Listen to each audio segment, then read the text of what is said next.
Bom, o processo aditêncio, o processo do direcionamento da atenção de consciência, ele é então um conjunto de elementos tensionais internos da própria psique humana em direção aos conjuntos tensionais externos, né? Onde cada objeto vai ter sua tensão e também vai ter tensões em relação a outros objetos, como por exemplo a tensão entre a grama e a árvore, a própria tensão interna da grama e a própria tensão interna da árvore. O exercício, então, de dirigir a atenção de consciência para compreender as tensões externas, seguindo os dogmas dos pitagóricos, de que o semelhante compreende o semelhante, é, portanto, o processo adtêncio, o processo da atenção, né? Se dirige à atenção. Né?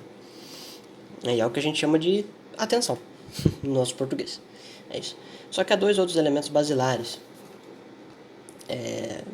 que nos dão uma síntese do funcionamento psíquico, que é a personalidade, que é basicamente um somatório dos caracteres e um somatório dos caracteres com temperamento. O temperamento ele tem carga genética, ele é mais ôntico do que ontológico. E por essa razão, você não consegue destruir o seu temperamento, só consegue controlar ele se estiver incomodado, ou intensificá-lo se você gostar dele. Às vezes pessoas que são muito explosivas, elas tentam controlar essas explosões no próprio temperamento, mas elas não conseguem limar de vez essas explosões. Ela sempre vai ser uma pessoa nervosa, embora ela consiga, de fato, controlar esse nervosismo. Pessoas ansiosas, pessoas muito calmas, que precisam ter um pouco mais de dinâmica, de mais agilidade para trabalhar, para viver e tudo mais, acabam controlando esse temperamento, diminuindo ele para acentuar alguma outra coisa e assim por diante. O processo de tensão de consciência, o processo de atenção, ele nada ajuda no temperamento. Porque o temperamento ele tem que ser a sua emoção, ela tem que ser fruto de uma volição humana, de compreender o próprio temperamento e tentar modificá-lo. E é só isso. No entanto, o processo de formação dos caracteres, que é o caráter da pessoa, isso tem uma profunda mutação. Isso acontece, basicamente, porque quando você se dirige a uma atenção, você absorve elementos dela. Um dos elementos tensionais que pouca gente dá atenção, mas que é muito importante, é o elemento da cultura. Quer dizer, a linguagem, as nossas ideias, as correntes culturais, as coisas que ficam predominando e matutando na nossa cabeça, elas são frutos da cultura. E quando você absorve elas, e inegavelmente você vai ter que absorver elas, pode acontecer duas coisas. Ou você vai mudar essa cultura, porque a tua capacidade de iniciativa é absurda, então você imprime um pouco do teu temperamento na cultura, porque você é uma pessoa importante, enfim, às vezes muitas pessoas começam a agir de acordo com um símbolo, com um ídolo, e muito do temperamento dessas pessoas, ou da personalidade dessas pessoas se modifica. O temperamento não, mas a personalidade, de modo geral, se modifica por conta de ter uma mimes em relação a alguém importante. Mas isso é o que menos acontece. O que acontece geralmente é que esses elementos da cultura vão moldar a psique dessa pessoa. Como se fosse um sistema e essa pessoa se adapta a essa sistemática.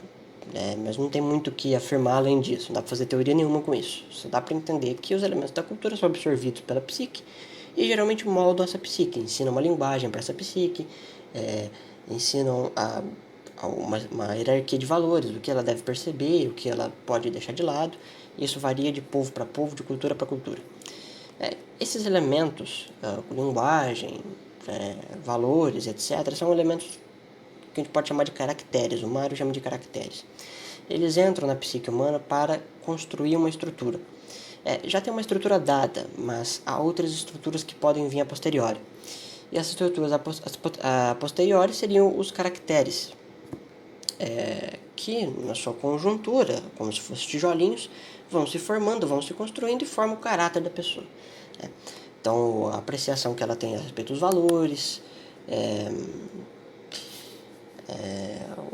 hábitos, de modo geral, que também tem um pouco a ver com a sensibilidade, elementos religiosos, espirituais, alguns povos são mais espirituais, outros são mais materialistas. Todos esses elementos formam o caráter da pessoa, pelo modo como ela vai agir, né? Então, se ela recebe da cultura de que tudo bem maltratar um outro ser humano por ter uma cor diferente, ou por ter um tamanho diferente, ou por não conseguir falar, evidentemente o caráter dessa pessoa, moldado por isso, vai tender para alguns hábitos, algumas ações. Pode ser que o sujeito vire racista, por exemplo. E aí você fala assim, pô, mas aí você tira a culpa do cara? Não vai entrar nesse mérito de dizer que o cara não é culpado, porque ele só recebeu elementos da cultura e teve a personalidade moldada. Isso não é relevante para a questão. O relevante para a questão é, na verdade, rastrear onde é que essas coisas vêm, né?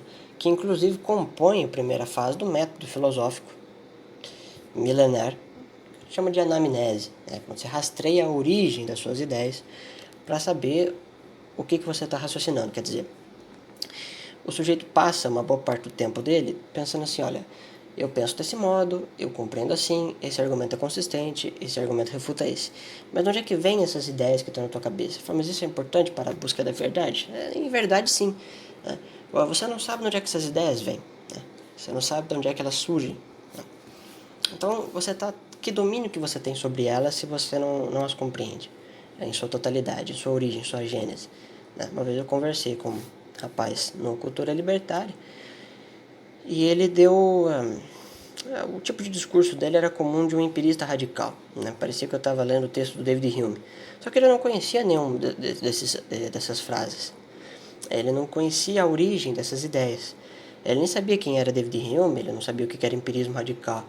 E aí, quando eu fui explicar para ele, ele ficou assustado. Ele falou assim, poxa, então quer dizer que esse negócio que eu penso aqui por conta própria, na verdade é uma corrente cultural, não sei o que. Então quer dizer, de onde é que ele aprendeu essas coisas? Nem ele próprio sabe. Só que tudo isso aí faz parte da personalidade dele. Esses elementos que ele desconhece, mas que ele acha que foi construído na própria cabeça dele, quer dizer, são coisas originais e autônomas, na verdade são coisas milenares.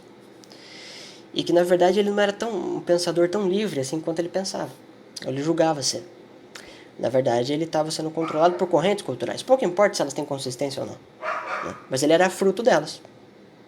Os pensamentos dele eram fruto disso. Então esses dois elementos são muito importantes, porque a sensibilidade, a afetividade e a intelectualidade compõem a tridimensão da psique humana, segundo Mário Ferreira dos Santos.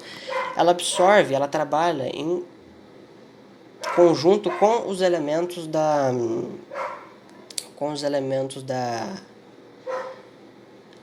personalidade. Quer dizer, uma personalidade pode tender a ser mais sensível, mais afetiva ou mais intelectual. Vai tudo depender de como essa pessoa cresceu e em que meio ela cresceu, como ela se desenvolveu em relação ao ambiente e quais são as ideias que giram em torno da cabeça dela.